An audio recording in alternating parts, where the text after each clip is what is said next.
दोस्तों बानी पीटीआई की रिहाई सिर्फ एक कदम की दूरी पर है। अगर वो बात इमरान खान मान ले और वो काम कर ले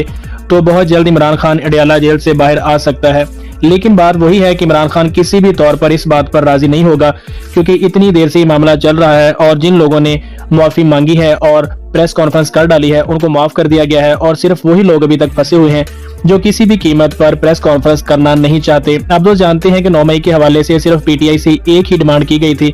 कि माफी मांग लें और अपना जुर्म कबूल कर लें तो इमरान खान समेत सब लोग बाहर आ सकते हैं। और इसी हवाले से मारूफ सहाफी सुहेल वड़ैच और field marshal general Asim Munir का जो इंटरव्यू है उसकी बातें भी मंजरे आम पर आना शुरू हो चुकी हैं, और फील्ड मार्शल की तरफ से एक बार फिर वही बात दोहराई गई है कि जिन्होंने माफी मांग ली उनको माफ कर दिया गया, लेकिन जिन्होंने इकरार नहीं किया, माफी नहीं मांगी, तो वो शैतान के सफ में खड़े हो चुके हैं। यानी ढके छुपे लफ्जों में फील्ड मार्शल ने फिर इस बात का जिक्र किया है कि अगर पीटीआई के लोग और इमरान खान 9 मई के हवाले से माफी मांग लेते हैं तो उनके लिए हालात नॉर्मल हो सकते हैं, लेकिन दूसरी जानब इमरान खान किसी भी तौर पर इस बात पर तैयार होने के लिए राजी नहीं है कि मैं 9 मई के हवाले से माफी मांगू। उसका ये कहना है कि जब हमने कुछ किया ही नहीं तो माफी किस बात की। अब देखते हैं कि कौन जीता है, फील्ड मार्शल अपनी बात मनवा लेते हैं या फिर इमरान खान अपनी जिद पर अड़ा रहता है।